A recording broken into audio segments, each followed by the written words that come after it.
सबसे पहले law and order को सुधारा जाएगा। क्राइम रेट बहुत ज़्यादा बढ़ गया है, उस पर लगाम लगाने की ज़रूरत है। 7 गो आदमी है उसका कहीं, अपने 7 गो वोटर उनको मुश्किल से खोजने पर मिलेगा। और जन सुराज सारे सीटों पर चुनाव लड़ेगी और मैक्सिमम सीटों पर चुनाव जीतेगी भी। जी नमस्कार, मैं विनय कुशवाहा, आप देख रहे हैं ए न्यूज़ बिहार छपरा पोस्ट। मेरे साथ में जन सुराज के कद्दावर नेता प्रमोद सिंह टुन्ना जी हैं, जो जन सुराज के राज्य परिषद के सदस्य हैं और प्रशांत जी के जो संदेश है जन जन तक पहुंचा रहे हैं। आइए हम जानते हैं कि बिहार विधानसभा चुनाव के पहले प्रशांत जी का जो बिहार बदलाव यात्रा है, उस यात्रा का विधानसभा चुनाव पर कितना असर पड़ेगा। पहल आपका ए न्यूज़ बिहार में और छपरा पोस्ट में स्वागत है। विनय जी बहुत बहुत स्वागत, और आपके जो दर्शक हैं चैनल के, उनका भी बहुत बहुत धन्यवाद, स्वागत है, अभिनंदन है। सर, बिहार विधानसभा चुनाव के पहले जो प्रशांत जी का बिहार बदलाव यात्रा है, उसका कितना असर पड़ेगा। बिहार बदलाव यात्रा की शुरुआत इसीलिए की गई थी कि बिहार के लोगों को बिहार की बेकारी, लाचारी, बेबसी, पलायन के विषय में लोगों को जागरूक किया जाए।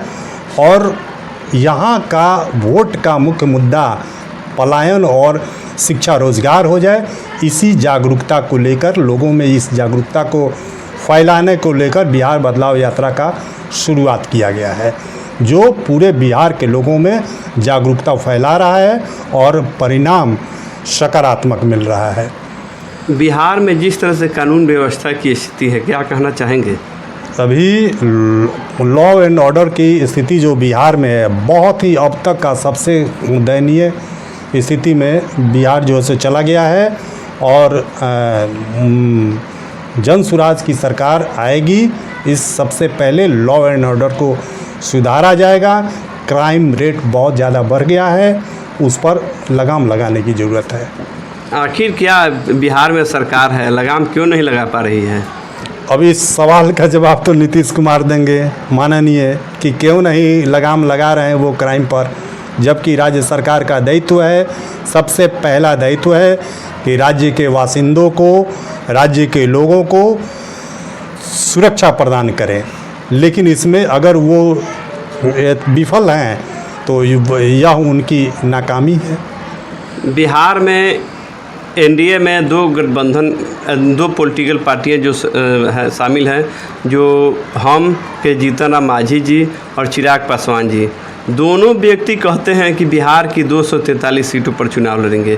क्या उनका क्या भविष्य रहेगा। अच्छा, एक चीज़ बताइए, ये तो हंसी आती है कि जीतन राम मांझी को आप लोग हौवा जो है सो खड़ा करते हैं।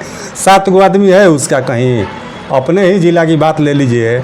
जीतन राम मांझी किस हिसाब से कह रहे हैं कि 243 विधानसभा क्षेत्र में लड़ेंगे, जिस जिले में उनका 7 गो आदमी नहीं है, 7 गो वोटर उनको मुश्किल से खोजने पर मिलेगा। वो बिहार के 243 जो सीट है, कहाँ से चुनाव लड़ जाएंगे वो, और मतलब किस हिसाब से चुनाव लड़ जाएंगे। और चुनाव लड़ेंगे भी तो सारे सीटों पर जमानत जब्त होगा उनका। चिराग पासवान जी भी कहते हैं कि हम सामान्य सीट से चुनाव लड़ेंगे। हाँ, उनका कुछ वोट है, उनका इस बात से इनकार नहीं है कि उनका कुछ वोट है। और बिहार में, बिहार को सेवा देने के लिए उनको केंद्र से बिहार में आना ही पड़ेगा। आए हैं वो ठीक है, वो भी लड़ करके देख लें, कोई दिक्कत नहीं है। जन सुराज के प्रति लोगों का झुकाव, लोगों का प्यार बहुत ज़्यादा उमड़ रहा है और जन सुराज सारे सीटों पर चुनाव लड़ेगी और मैक्सिमम सीटों पर चुनाव जीतेगी भी। जिस तरह से प्रशांत जी के जो सभा हो रहा है, बिहार बदलाव यात्रा के क्रम में जो सभा हो रहा है, उस सभा में महिलाओं की संख्या लगभग 80% है। क्या कहना चाहेंगे।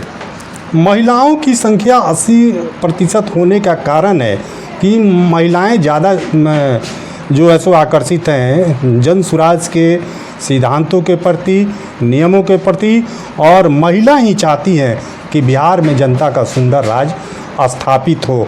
जन सुराज का यह पहला दायित्व है कि सरकार में आने पर प्रत्येक महिला को, जो बेकार हैं, जिनको कोई रोजगार नहीं है, जिनका कोई साधन नहीं है कि धन उपार्जन कर सकें, उन सभी महिलाओं को 4 लाख तक का लोन एकदम मिनिमम मतलब कि कम से कम इंटरेस्ट पर दिया जाएगा कि ताकि वो आर्थिक रूप से सेल्फ डिपेंडेंट हो सकें, आत्मनिर्भर बन सकें, पुरुषों पर निर्भरता कम से कम उनकी रह सके। इसलिए महिलाएं आकर्षित हैं और हमारा ये वादा है कि पहले सरकार में आते ही सबसे पहला काम होगा कि महिलाओं को आर्थिक रूप से आत्मनिर्भर बनाया जाए। सर, बिहार विधानसभा चुनाव 2025 के पहले आप बिहार के लोगों से क्या अपील करना चाहेंगे? बिहार के लोगों से एकमात्र अपील का विषय यही है कि लोग जो जाति पाति को लेकर के चुनाव में वोटिंग करते हैं, वो शिक्षा के अभाव जो है, वो शिक्षा का कैसे बिहार में परिपूर्णता आवे, यहाँ के लड़के बाहर के राज्यों में पढ़ने नहीं जाएं, यहीं पर समुचित व्यवस्था हो, स्वास्थ्य का व्यवस्था हो और पलायन, सबसे बड़ा मुद्दा हमारा पलायन है। पलायन जो रोकेगा, वोट बिहार के लोग उसी को करें। बहुत बहुत धन्यवाद।